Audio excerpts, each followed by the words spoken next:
Start streaming. To start saving. Quack, quack, quack. Start streaming. To start saving. Quack, quack. To install the Downloader application, first go into Settings,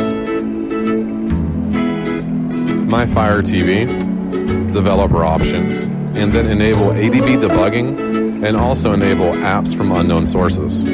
Once those are enabled, please click the Home button, push to the left, and then search for Downloader. Click on Downloader, should be an orange application.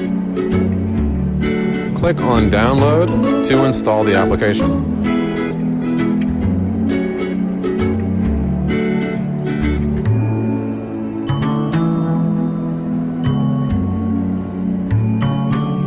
Once the application is installed, open and then allow, and then click OK, and you are ready to use the Downloader application.